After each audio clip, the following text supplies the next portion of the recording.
ओम श्री विष्णुवे नमः। जय श्री राधे कृष्ण मित्रों, स्वागत है आपका अपने चैनल गुरुवाणी में। आप सभी को निर्जला एकादशी व्रत की हार्दिक शुभकामनाएं। वर्ष 2023 में निर्जला एकादशी का व्रत 31 मई दिन बुधवार को रखा जाएगा। शास्त्र अनुसार निर्जला एकादशी का व्रत रखने और इसकी कथा को सुनने से मनुष्यों को साल भर की सभी 24 एकादशियों के व्रत का पुण्य मिल जाता है। आज के इस वीडियो में हम आपको निर्जला एकादशी की जिस व्रत कथा को सुनाएंगे, इस कथा को सुनने से अपार धन संपत्ति और सुख सौभाग्य की प्राप्ति होती है। तो आइए भगवान श्री लक्ष्मी नारायण जी के चरणों का ध्यान करते हुए इस कथा को सुनते हैं। एक समय की बात है, किसी गांव में एक जाट रहता था। उसकी नई नई शादी हुई थी। शादी होने के बाद वह व्यक्ति पहली बार अपनी पत्नी को लेने अपनी ससुराल जा रहा था। वह युवक नए नए और सुंदर वस्त्र पहनकर अपनी ससुराल को जाने के लिए चल पड़ा। रास्ते में उसने देखा एक गाय बहुत प्यासी है और अपनी प्यास बुझाने के लिए वह एक तालाब में पानी पीने के लिए जाती है। जेठ के महीने की गर्मी में प्यास से व्याकुल वह गाय उस तालाब में जल पीकर अपनी प्यास तो मिटा लेती है, लेकिन उस तालाब से बाहर नहीं निकल पाती है। वह कई बार प्रयास करती है, लेकिन उस तालाब से निकल नहीं पाती है। फिर वह गाय उस जाट को देखती है और कहती है, हे मुसाफिर, मुझे इस दलदल से बाहर निकाल दो। जाट बोला, नहीं, मैं तुम्हें नहीं निकाल सकता।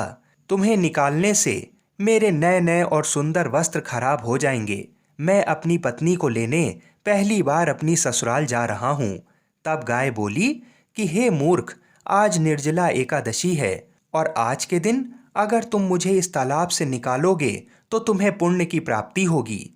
मैं तुम्हें ऐसा आशीर्वाद दूंगी जिससे तुम्हारी 7 पीढ़ियां तर जाएंगी। नाराज होकर गाय बोली, अगर तुम मुझे बाहर नहीं निकालोगे तो मैं तुम्हें श्राप दे दूंगी। गाय की बात ना मानने से गाय क्रोधित हो गई और गाय ने कहा, जा, तू अब से 8 पहर बाद गधा बन जाएगा। ऐसा सुनकर वह जाट डर गया और गाय से माफी मांगने लगा, लेकिन तब तक बहुत देर हो चुकी थी और वह गाय तालाब में डूब चुकी थी। ऐसा देखकर वह जाट बहुत पछताने लगा। दुखी मन से वह अपनी ससुराल गया। ससुराल में उसे देखकर सब बहुत प्रसन्न हुए, किंतु जाट जैसे ही वहां पहुंचा, वह अपनी पत्नी को लेकर तुरंत जाने की जिद करने लगा। तब सभी ससुराल वालों ने उससे कहा, इतनी जल्दी क्यों जा रहे हो, अभी थोड़ा रुक कर जाओ। तब जाट ने गाय के श्राप वाली बात उन सभी से बता दी और अपनी पत्नी को लेकर तुरंत ही वहां से चल दिया और अपने घर पहुंच गया। जैसे ही 8 पहर व्यतीत हुए, वह जाट गधा बन गया। ये देखकर उसकी पत्नी बहुत दुखी हुई और कई दिन इसी प्रकार व्यतीत हो गए। फिर घर में अन्न धन की कमी होने लगी। तब वह गधा अपनी पत्नी से बोला कि तुम मुझे साथ में ले चलकर मजदूरी करने चलो। उसकी पत्नी और गधा दोनों राजा के यहाँ पहुँचते हैं। वहाँ पर कुएं की खुदाई का काम चल रहा होता है। राजा उसे अपने यहाँ काम पर रख लेता है। फिर उसकी पत्नी अपने सिर पर मिट्टी से भरी हुई डलिया रखकर काम करने लगती है। ये देखकर वहाँ काम कर रहे अन्य मजदूर उस स्त्री से कहते हैं कि बहन, जब तुम्हारे पास गधा है तो तुम मिट्टी अपने सर पर लाद कर क्यों ढो रही हो। वह उनसे कुछ नहीं कहती है। ये सब दृश्य दूर से राजा भी देख रहा होता है। फिर एक दिन राजा उस स्त्री से पूछता है कि तुम इस गधे से काम क्यों नहीं लेती हो। तब वह स्त्री कहती है कि हे महाराज, ये गधा नहीं है, ये मेरे पति हैं। एक गाय के श्राप के कारण ये गधा बन गए हैं। फिर उस स्त्री ने पूरी कहानी राजा को बताई।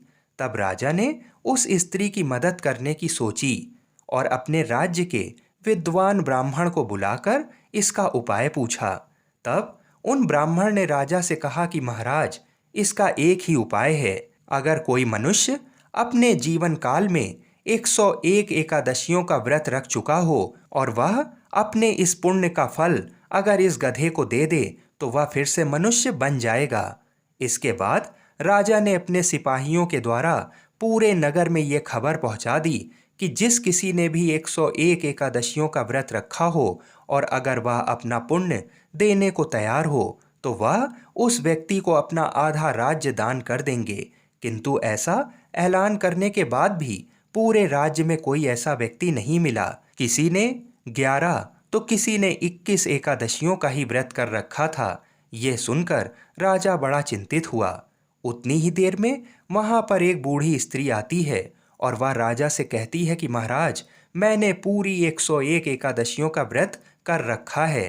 तब राजा खुशी होकर बोला कि हे माता, आप अपनी 101 एकादशियों के व्रत का पुण्य इस गधे को दे दीजिए। मैं आपको अपना आधा राज्य और ढेर सारा धन दूंगा।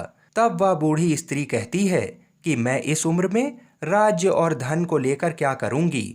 महाराज, मैं इस गधे को केवल 100 एकादशियों के व्रत का ही पुण्य दूंगी और बची हुई एक एकादशी जो निर्जला एकादशी है उस व्रत का पुण्य मैं स्वयं अपने पास रखूंगी, क्योंकि निर्जला एकादशी के व्रत का पुण्य मुझे मोक्ष दिलाएगा और मैं भगवान श्री हरि विष्णु और माँ लक्ष्मी को प्राप्त कर लूंगी।